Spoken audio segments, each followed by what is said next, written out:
Welcome to Inspired Nonprofit Leadership, where you'll hear insights and useful strategies, as well as lessons learned from other nonprofit leaders and valuable tips from a variety of experts. Here to help you with the challenges and opportunities you face day after day is your host and nonprofit leadership expert, Sarah Olivieri. Hello, nonprofit leaders, and welcome to your go-to place for information and inspiration to help you be even more effective. I'm your host, Sarah Olivieri, and you're listening to Inspired Nonprofit Leadership. My guest for this episode is John Bromley, who is a visionary CEO committed to revolutionizing charitable giving in Canada. Welcome, John. Before we hop into our topic today to talk about the things you do, we just tell us a little bit more about your background and how you got to where you are today. Sure. Thank you, Sarah, for having me. So I'm Canadian and I live in Vancouver, and I've been focused on the nonprofit space, particularly the charitable space, for close to 20 years now. But I started my career in corporate finance. So I happenstanced into the nonprofit world, not by design, but very close to what could seem like design, because my dad was a charity lawyer, of all things. And so I sort of happenstanced into talking with him more about his professional career as I was transitioning my own professional career in my mid-20s. And it just, one thing led to another. I started working with him, and sitting next to a charity lawyer for 4 or 5 years can teach you a lot about different things in the philanthropic space. And I learned my stuff. And from there, I went on and did some of my own ideas. So one of those ideas is you started Charitable Impact. Will you just tell us briefly what Charitable Impact is/does? Well, so your audience is quite familiar with the nonprofit space. So, in that audience, you can describe Charitable Impact as a donor advised fund, right? Now, for those who don't know what a donor advised fund is, it's something that acts a little bit like a bank account just for charitable giving. So it's like having an account just for giving. A different way to describe it, it's like having a democratized or accessible version of a private foundation. So it's an account just for you, the donor, and you add your money into that account and you're tax receipted right away. So when you add money to the account, that's the donation at law. From there, you can sit on the money and you can often invest it depending on the program that you're with. And you can then decide which registered charity you want to send it to once you're ready to do so. And so typically donor advised funds, certainly Charitable Impact gives you a list of every single registered charity in the country, and you can choose. So it's a donor-centered tool, in my opinion. It's a tool that's built for donors to support donors, regardless of what causes they care about, what charities they ultimately choose. And at least at Charitable Impact, also regardless of how much money you have. We service donors. Our minimum donation is $5. Some donor advised funds have much higher limits. And so sometimes get the perception that they're really all about big donors, but we don't. Yeah, I think that, previously, before donor advised funds, you had to have a lot of money. Basically, had to create your own foundation with a lot more complications involved. Let me just ask you, if you know this, I'm going to guess you do. Is there any difference between donor advised funds in Canada versus the US? Well, on the surface, the answer is no, because our rules are roughly the same. So at the high level, the answer is no. They're typically the same. Of course, the providers are different, so the rules they're under the surface. One major rule is in Canada, it's harder to give money to the registered charities in other countries. The United States actually has more flexible and I think better policy on that type of stuff. So you can typically only give to the registered charities that are registered in your own jurisdiction. Of course, there's no necessarily relationship between where you're registered and where the work gets done, right? So you can have a 501c3 in the United States that works in Uganda or somewhere else, of course, right? So, and then the other thing is that, there's lots of chatter around the donor advised fund around, whether or not they hoard funds and all those things. And that's an interesting topic I'm happy to get into if you want to. In Canada, our public foundations and a donor advised fund typically governed by a public foundation does have a disbursement quota. It's now 5%.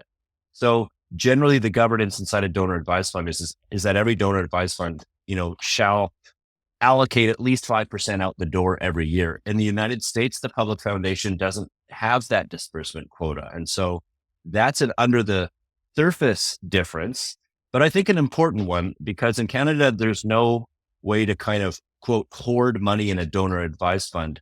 And so the rules are much more similar between a private foundation and a donor advised fund. Whereas in the United States, you have a differentiation between the donor advised fund and the private foundation as it relates to I think that's an disbursement quota. interesting issue here that I certainly hear people talking about. It's potentially an opportunity for nonprofits, right? Because there's a lot of money that hasn't been given, right? That's sitting available. But also maybe you have to do a little more work to get to it because the law isn't forcing people to proactively give. I'm wondering your thoughts or your data on this. I mean, just from a guess perspective, I would guess that if people in the US aren't liquidating their donor advised funds, it's not that they're secretly trying to hoard it because they can't really use it for anything else. It's probably just they haven't had a exciting opportunity to give. But why do you think this this problem exists apart from the fact that, you know, in the US they're not being required to give?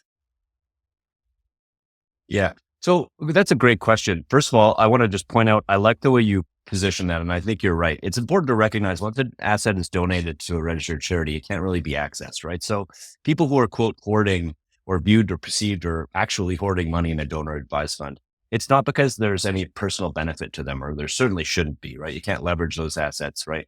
Maybe you can look at it on a piece of paper and feel rich, but you can't spend that money on anything other than charitable purposes. So let's be really clear about that.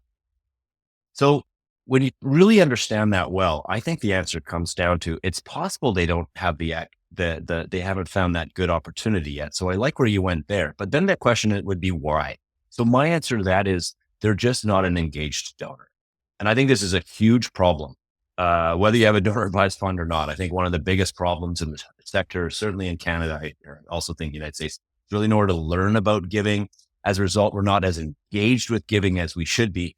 And if you're not as engaged with giving, but you're high net worth or you're a wealth creator, you're still going to like the tax side of charitable giving. But then on the spend side of charitable giving, I don't know where to give. Is that charity effective? I don't know how to recognize. I don't know how to determine. I don't know how to make decisions. So I'm going to sit on my butt and do nothing. And now we're kind of up against apathy. So I actually think the reason why hoarding happens in donor advised funds typically is because the people aren't engaged with giving.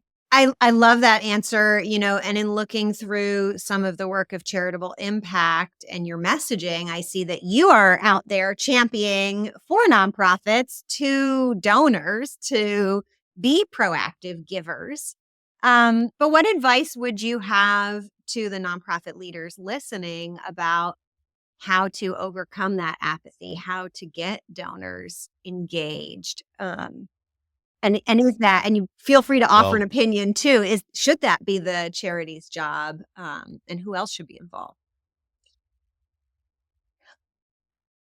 I love your question, but I love the way you frame stuff because you actually really set things up well for me, and probably other guests too. So I love at the end the way you said, should that be the charity's job, like the recipient charity's job? And I think if you look at the sector holistically and you go, okay, what's the mechanism in the sector that really generates capital for the sector from the charity side? Okay, not from the donor side. I think one obvious answer is it's fundraising. And if you looked at the fundraising mechanism and you said, is it the purpose of fundraising mechanisms to really get the donor engaged with charitable giving? I think it would be a fair answer to say the answer is no to that question. And as a result, the focus of fundraising is to get the engaged donor to give money to our charity. So the fundraising is about taking a donor who's already caring about giving to give to your charity. That, by the way, so would be the answer I would give my clients. Exactly what you just said, where, you know, it is too much work to turn an unengaged, a non-donor basically into a donor.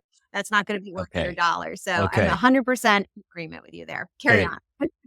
Okay. So first of all, to the audience, Sarah and I didn't script this in advance. So I'm willing to agree with that answer. So now let me just point out the problem with that answer. So the question becomes, whose engaging people Yeah. in more giving. And so the problem in Canada, and I think the data is very similar to the United States, but I'll speak about what I know. So in Canada, there's fewer donors today, and those fewer donors are giving less money away than they were yesterday. And if you take yesterday and you go back 10 years, the difference is actually quite startling. I mean, Canada is a lot smaller in terms of population than the United States, but we've lost something to like 2 to 3 million less people are participating in giving, and those people are giving less money away. So it's kind of like if it was a fisheries, no one's kind of going, gee, let's make sure that there's still fish in the sea. Because if there's no fish in the sea, fishing's going to become a lot harder. Right. And at some point, fishing's going to have to end altogether. So if you take that sort of wonky analogy and you apply it to the charitable giving world, the real criticism of fundraising at a charity level is harder to see, but at a sectoral level, it's easier to see, because I don't think anybody anymore is really doing a good job at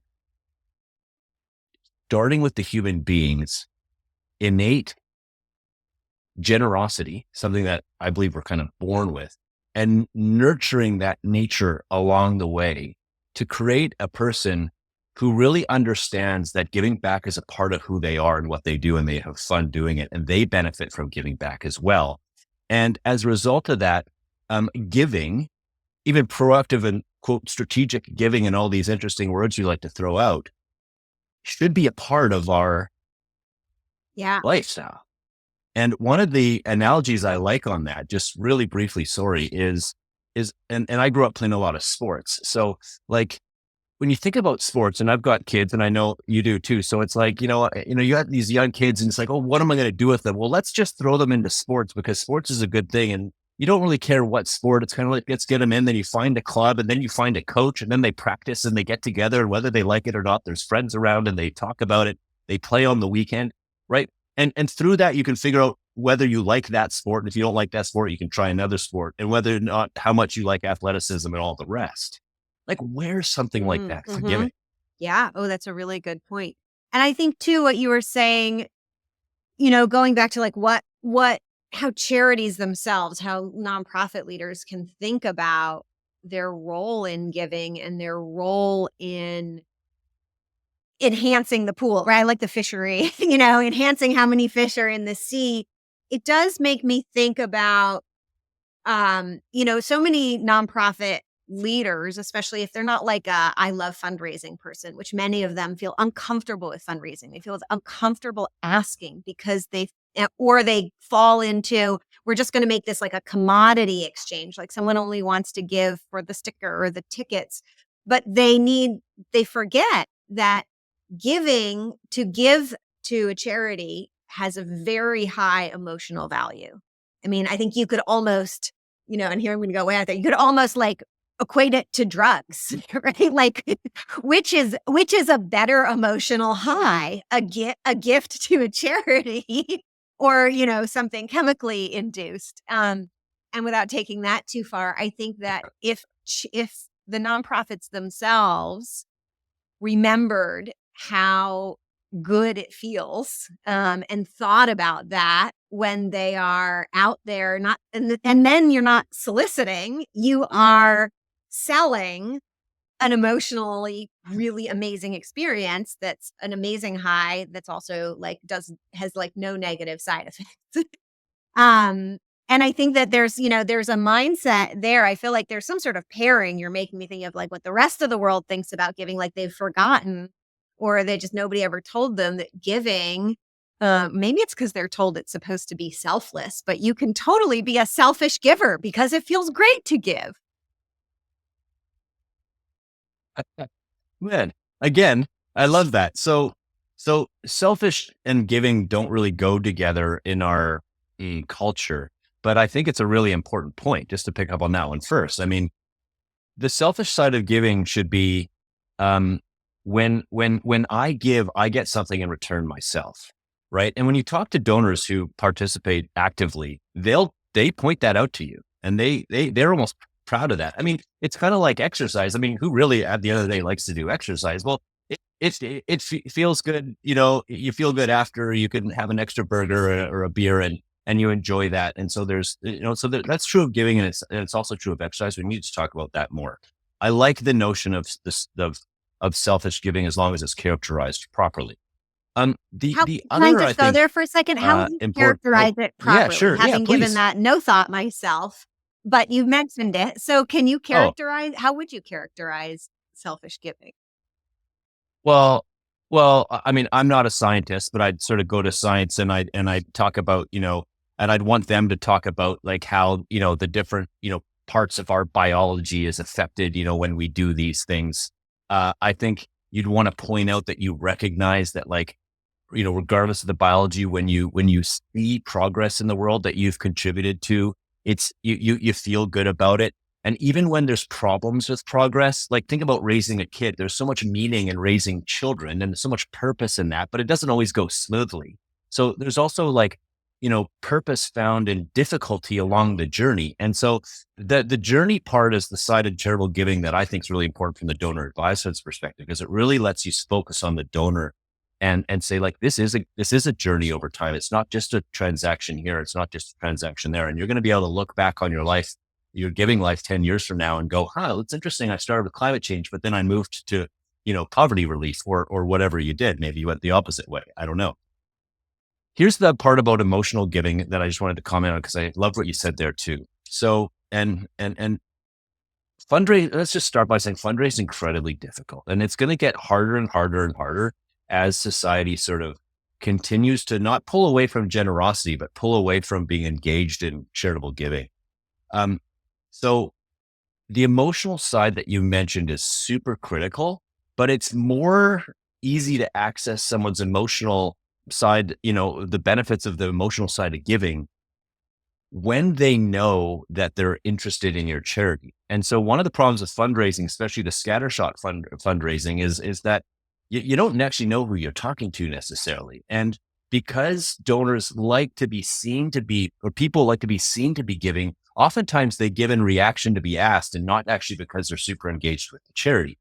Okay. And so while that can ends up with money in the charity sector and for that charity and there's successful fundraising there, it doesn't prove to be as sustainable, because the donor kind of leaves and goes, maybe I regret that a little bit. So I think to get to that emotional side of giving and that selfish feeling, that feeling that evokes, benefit to self when you do give, it's really important for the donor to really believe in what they're giving to. Yeah.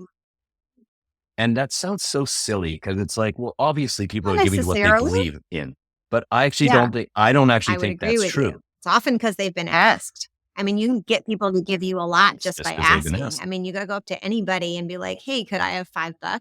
They'll just probably give it to you. Like, they barely even have to know you. It just works to ask. Correct. And so when there's less emotional feeling associated over time to what it is, because you can't follow it as well, or you're not as interested, then that the emotions can actually turn negative. And then it gets a little dicey. And then people can start going, gee, this whole concept of like donor fatigue and donor regret. And that starts getting into the mindset. And then you start asking these good questions, but hard to answer questions. Like, for a donor who's unengaged, a hard question to answer for a donor who's unengaged is like, is the charity effective? And then you start having all this doubt. And then the experience of being a donor is kind of crap. And then you can sort of start to say, gee, I kind of see why less people are participating in giving. So this is all kind of complicated stuff at some level, but it's also human at a level. And I think what we want nonprofit leaders to hear is that this stuff's actually happening. And this is why this is a big contributor, in my opinion, to why fewer people are participating in giving. And when you're in an economic environment like we're in today, where people are worried about inflated, cost of living and things like that, it's really easy to blame stuff like that. And I think that plays a role. But I think the real reason people are giving is because they're less and less engaged with it. Yeah, I would completely agree. So you mentioned the word journey. And I often give my clients the advice. I say, look, your donors, they want to be on the journey with you. So one of the kind of hacks I teach my clients is we have this structured approach to doing weekly staff meetings called an issues meeting, where they bring up issues and headlines. And I say, you just pick a few of those that are going on for your staff, the good, the bad, and the ugly, and you send them out as a weekly email to bring so that your donors are on the journey, just like your staff are on the journey. You cry together, you celebrate together.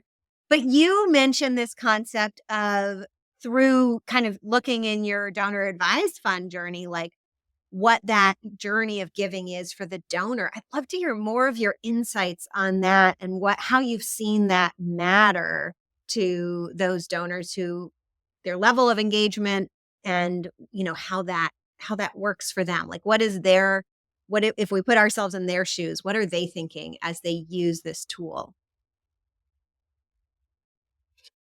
Well, I think that we want people to feel like giving through life is a journey, and just to recognize that. So just to point out a couple other things that are also journeys, right? And I do this just to make sure I'm being clear on the way I think. So like, if you ask me, like, your first question today, tell me about how you got to be in Charitable Impact. So I, generally speaking, in a short version, told about the journey of my sort of professional life, which led me to start Charitable Impact. Like, that was a journey. And if we had more time, we could get into the ups and downs of that whole journey and all sorts of stuff. And you're just causing me to reflect on my life. And it's actually enjoyable to go like, gee, well, everything I've done professionally hasn't always been peaches and ponies and ice cream.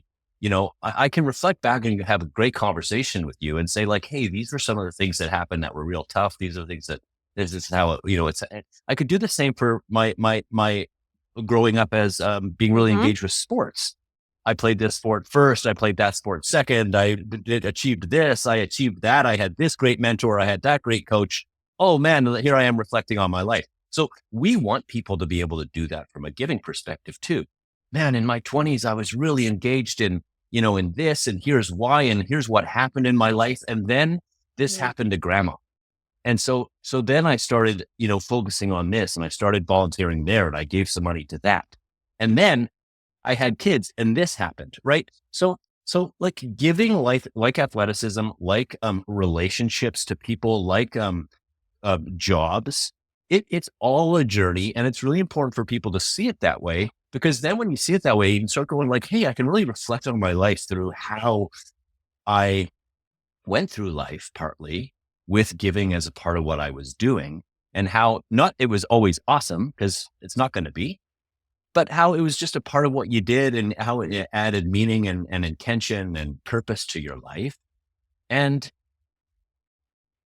at the end of the day, you probably look back and said, gee, like, it's made me a better, richer person, and I'm glad I did. Well, it is so much about the journey. I mean, and we love journeys, right? And we love reminders of our journeys as people. So that makes me want to ask the question, like, for those nonprofits who are like, I want donors, I want their gift to my nonprofit to be like the biggest part of the journey, or the nonprofit that they always come back to. Any tips for them on how to think about that, their relationship with that donor in that way, as somebody who's probably giving to other places, right? Because if we talk about already engaged donors, you're probably not the only one. Any thoughts on that? Yeah, well, sir, two things come to mind, and they're not usually mutually exclusive. But one is for the person who subscribes to the mindset, the fundraiser that subscribes to the mindset that it's important to have an engaged donor, more important to have an engaged donor than a donor who just gives to my charity. Then I would want to advocate for the perspective that, like, the donor's role with your nonprofit as part of their journey is something that the nonprofit should be playing a role in, and helping the donor see it as a journey, and being grateful to them for being a part, for the donor being a part of, letting that nonprofit be a part of their journey. I think that's one mindset that we want to advocate for, because we need to make sure that we've got more, fish in the ocean, right? So donors in the ocean, we need to keep people in the game, and we need to make, like, the donors who are in the game talk well about giving to their friends and family and raise their kids to be donors. And that's how you get more fish in the sea. So I think the other part of it, though, is for the nonprofit, to say, like, we need this person to be a part of our journey. And our journey as a nonprofit is as follows. And how do we get them to be a part of our journey? And that's where I think the communications and the donor relationships become super important.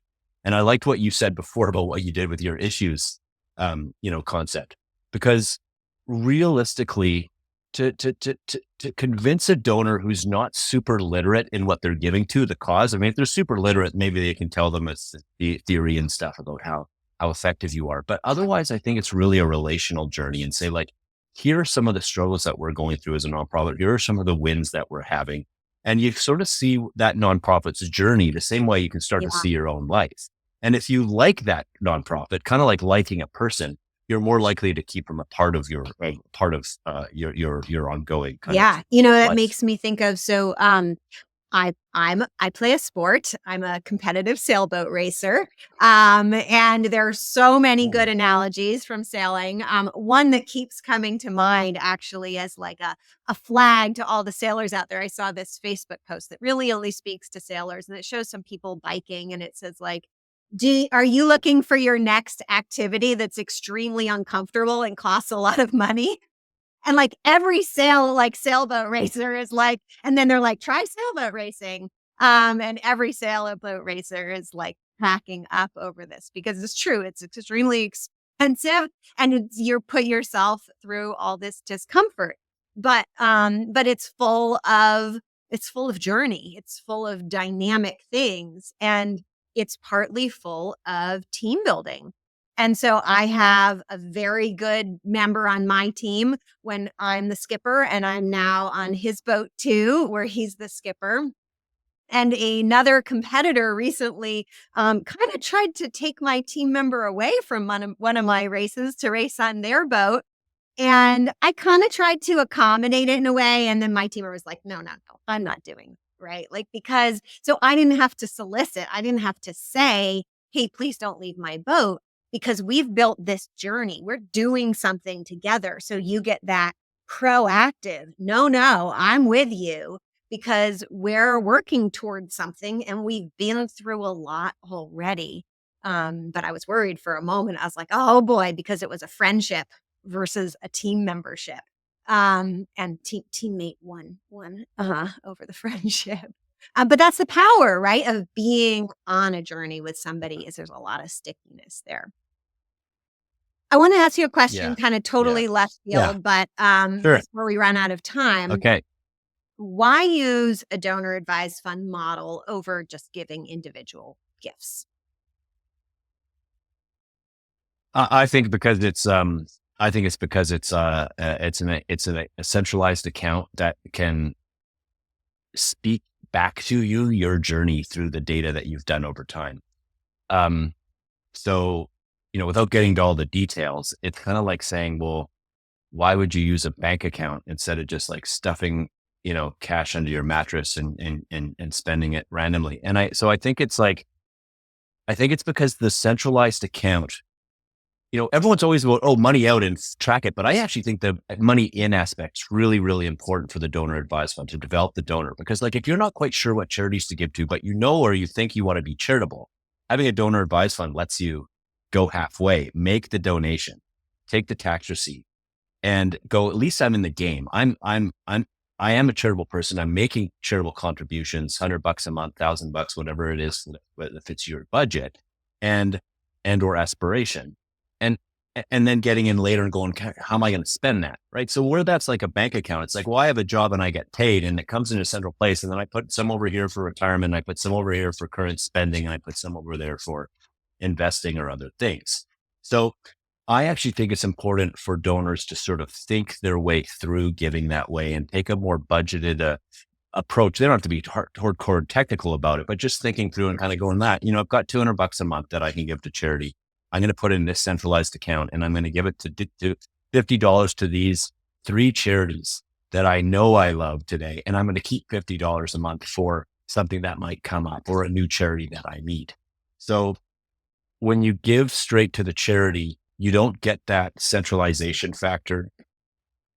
You don't also get, the ability, if you want to be anonymous from the charity, that's sort of anti-fundraising, but it's sort of pro-donor. If you are a donor that actually wants to be anonymous from the charity, you can't just ask the charity not to solicit to you. You have to actually figure out how to give the money in a way you don't know. The only way to do that and get a tax receipt is through a donor advised fund. And you can't even do it through a private foundation, because the Right. IRS forms, You are. right? So yeah, yeah. So I think that that's the like core reason today. Now, where the donor advised fund is going to trend towards, in my opinion, and where we're moving towards charitable impact is that it's going to become like a bit more of a social network. I actually think so. Like, I'm going to be able to go, oh, there's my friend Sarah. I'm going to follow her and see what she's up to. And so if she allows some of her data to be shared publicly, I can Kind of see like the that. way like So, Venmo, right? A lot you're of not people quite have their going, stuff set to public and you can kind of see what's going on. yeah, yeah. And so why I think that's important is, I mean, not everyone, wants to share their giving, and nor should you have to. But if you do, I think it's important to recognize the role that can play in getting other people, alongside of you. So the reason why there's no social network for charitable giving, one reason is because like there's, a million different nonprofits in the United States, all of which are doing their own thing, and there's no centralization. So a donor advised fund is the most likely charitable tool to evolve more of a community mindset. And what's important to remember about the community is that not everyone has to do the same thing. And in fact, communities are richer when not everyone does the same thing. I mean, the reason it takes a village to raise a child, or whatever the saying is because like you actually need these different mindsets and skill sets to develop a wholesome person. So that's true also of a strong giving community. I mean, if everyone gave to cancer and no one gave to poverty relief, we'd have, even different problems than we have today, and same as vice versa. So I think the donor advised fund starts with like, it's a donor centered tool. It's organized. You can give in the way you want to. You can see all your data. You can be anonymous. It gives you more agency as a donor. In the future, I think it's going to be like, and the donor advised me connects me to things in a much more efficient way than I could ever find Yeah, on I my love own. that. And we early on in our conversation, we're both agreeing that you probably don't want to spend your time as a nonprofit trying to convert non-donors into charitable givers. But you have me really rethinking, at least for those organizations who have their fundraising ducks in a row already, to be thinking about this. And I'm tying this back to a recent episode that came out on this podcast where I interviewed the head of marketing for Charity Water. And he was saying, we've kind of maxed out donor engagement. Like we're awesome at it, but like there's very few, diminishing returns on continuing to put effort in it. And they're looking at, kind of what I have called like long tail fundraising, widening their pool. And it really makes me think about in those kinds of cases, kind of want to say, and maybe even some smaller cases, if if you've got some room to be experimenting, I'm always encouraging people to experiment. I'd be thinking, let's try running a campaign encouraging people to open up, start a DAF, get involved in that way, and maybe will be your first gift, right? I think that could be a really successful campaign.